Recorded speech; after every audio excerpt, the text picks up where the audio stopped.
लेकिन राजपद का परित्याग करके फिर साधु बनना, क्षमा करना, ये तुम्हारे लोगों के बुजुर्गों के हाथ हिस्से में ही आया है। आप एक का नहीं, गोपीचंद राजा था, भर्तृहरि राजा था, ये जितने भी थे राजा फकीर हुए हैं। और फकीर होकर के जा रहा है, गौर करना, फकीरा फकीरी दूर है, चढ़ जाए तो पिए प्रेम रस, डिग पे तो चकना दूर है। भर्तृहरि जा रहा है, ठोकर लगी औरत से याद रखना, जब तक आदमी को ठोकर नहीं लगती उतनी देर तक वो भगवान के मंदिर भी नहीं आता। ये मेरी बात को बुरा न मनाना। किसी को बाप की ठोकर लगे, पुत्र को कहे कमा के रोटी खा, मेरे पास तेरी रोटी कोई नहीं, निकल जा, फिर उसका सहारा भगवान। किसी को पुत्र धक्का मार देते हैं वृद्धों को, जाओ हमारे पास नहीं है रहने को जहां जगह भी नहीं है, कमाए खाने के लिए रोटी भी नहीं है। फिर बूढ़े भी मंदिरों के दरवाजा या गुरुद्वारों के दरवाजे पर क्षमा करना ठोकर। ध्रुव को 5 साल में ठोकर लगी, मां की चपेट मारी गई, आज ध्रुव लोग बन गया। इसी तरह भर्तृहरि को अपनी स्त्री के साथ बड़ा प्रेम था, क्योंकि पिंगला नाम की स्त्री उस युग के अंदर कोई इतनी सुंदर नहीं थी। राजा अपने जीवन स्त्री के बीच में मोड़ चुका था। आदमी जिसके अंदर भी परमात्मा को जानना चाहे वो जान ले, लेकिन परमात्मा को जानने के लिए वो केवल स्त्री के साथ विलासता से जाने, तो वो कोई बहादुरी नहीं है। राजा की स्त्री पिंगला कहने लगी भर्तृहरि को, ऐ स्वामी, कहा आप भगवान ना करे, आप जंगल में शिकार खेलने जाते हैं, कभी मुझे ये पता लग जाए कि आप जंगल के अंदर शेर के हाथों मारे गए हैं या वो हो गया है, तो मैं सुन करके ही अपने प्राण दे दूंगी। भर्तृहरि ने कहा, दिल में कई दिन निकल गए, मन में आया आजमाओ, क्योंकि स्त्री चरित्र से पुरुष से भाग्य देवो न जानाति कुतो मनुष्य, आजमाओ। भर्तृहरि ने अपने नौकर के हाथ संदेशा भेज दिया, जाके रानी को कहो कि राजा को शेर ने खा लिया। और वो असली पिंगला थी, इसमें कोई शक नहीं है, वो मर गई, इसमें कोई संदेह वाली बात नहीं है। अब राजा आया, जब अपनी स्त्री को अपने प्रेम में मरा हुआ देखा तो राजा पागल होने लगा,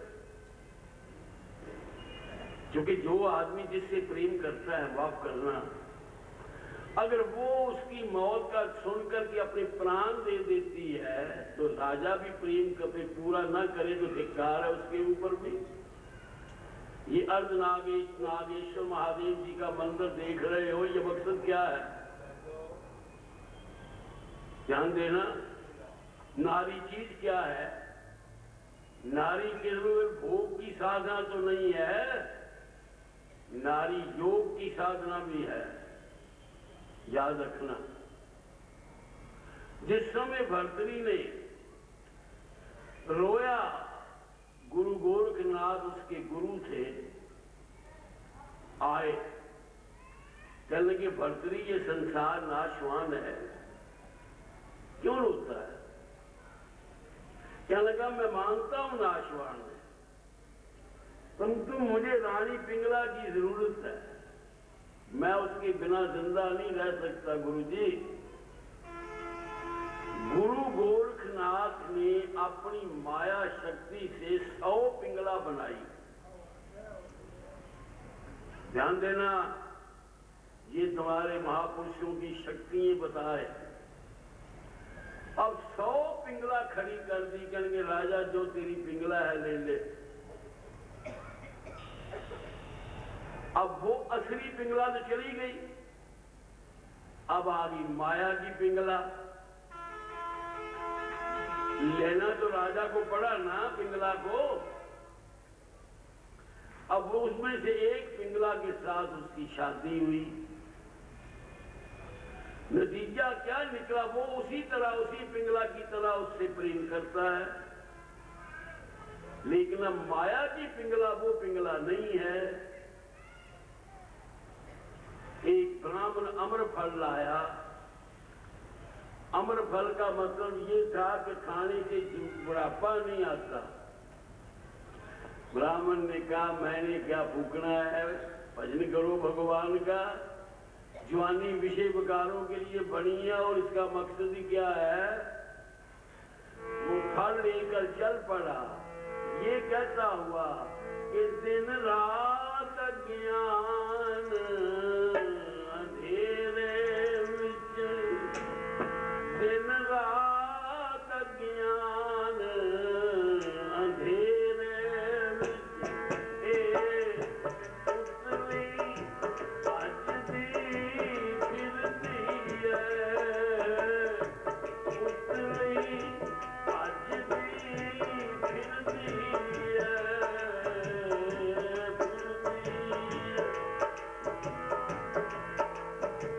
कर्मा दी अन्नी जन्मा दे अम्मा नाल लगदी फिरदी है, फिरदी है।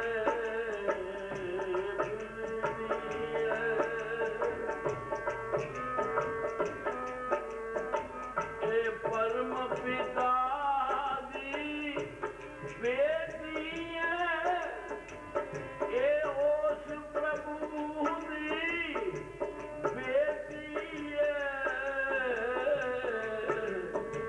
ए मुट्ठी एक नाड़ा हड्डियां दी, एक थैले विच लपेटी है।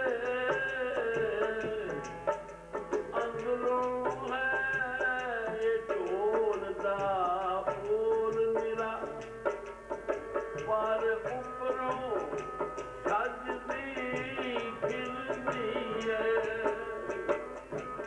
आए दिन रात ज्ञान अंधेरे, ए पुतली भजदी फिरदी है, फिरदी है। वाह वाह। ए पुतली ओस मदारी ने खबरे क्यों घर क्यों कट की पता गुना की कर बैठी, जेड़ी ठोकरा खान नू छੱਡ ਦਿੱਤੀ। ਹੁਣ ਜਨਮਾਂ ਦੇ ਪਰਦੇ ਪਾ ਪਾ ਕੇ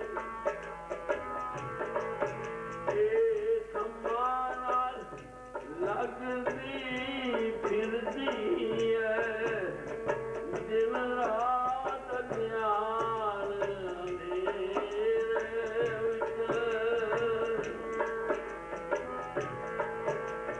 देखो आखिरी मिसरा खास सुनने वाला है कि उस सर्वव्यापी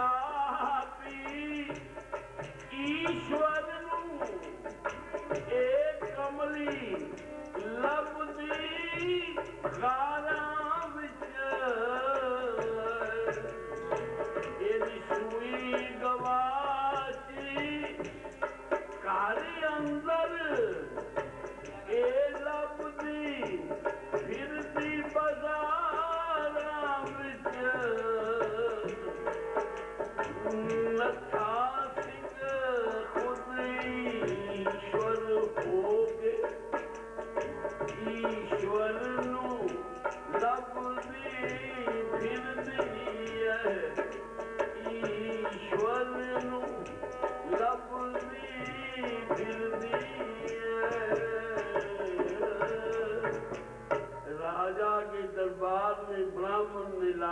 अमर फल दिया।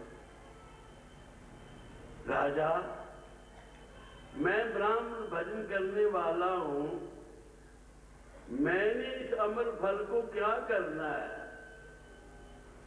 तुम खाओ, बुढ़ापा नहीं आएगा, जिंदगी के अंदर बुढ़ापा आएगा नहीं और जीवन सुख रहोगे। अब राजा ने ब्राह्मण के चले जाने के बाद मन में सोचा कि मेरी पिंगला ना बूढ़ी हो जाए। देखो ध्यान देना जरा, आदमी को ठोकर कहां से लगती है? जिससे ज्यादा प्यार होता है, ठोकर भी उसी से लगती है। मैं तुम्हें बताओ, दूसरे से नहीं लगती है ना। राजा के मन में ये आया कि मेरी स्त्री पिंगला बूढ़ी ना हो जाए, ये सदा ही यौवन में रहे। उसने फल पिंगला को दे दिया। अब चूंकि पिंगला का हृदय कपट में था, उसका ऊपरला प्रेम पति के साथ था। याद रखना, रामायण के अंदर 3 प्रकार की नारियों का वर्णन अनसुईया ने किया है। उत्तम, मध्यम, लघु। उत्तम जिन्होंने पर सुपने में भी पर पुरुष के दर्शन नहीं किए। मध्यम वो होती हैं जो भाई पिता पुत्र बना करके उसके अंदर आड़ में पाप करते हैं। वो पति को दूसरा धोखा देती हैं, भगवान को भी धोखा देती हैं। उनमें ही पिंगला है। राजा ने अपनी स्त्री पिंगला को फल दिया। आगे पिंगला का संबंध जो था, क्योंकि जो आदमी व्यसनी होता है ना, याद रखना, लोभी, कामी, उसका कोई ईमान नहीं होता।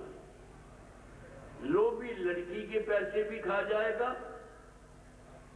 लोभी शमशान के भी खा जाएगा, लोभी मंदिर के भी खा जाएगा, लोभी अपने रिश्तेदारों के भी खा जाएगा। क्योंकि लोग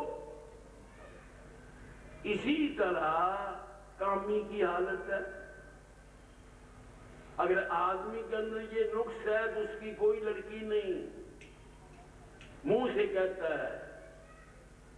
और औरत के अंदर अगर ये अवगुण है तो उसका कोई भाई नहीं, कोई पुत्र नहीं। क्योंकि भ्राता पिता पुत्र उर्गारी,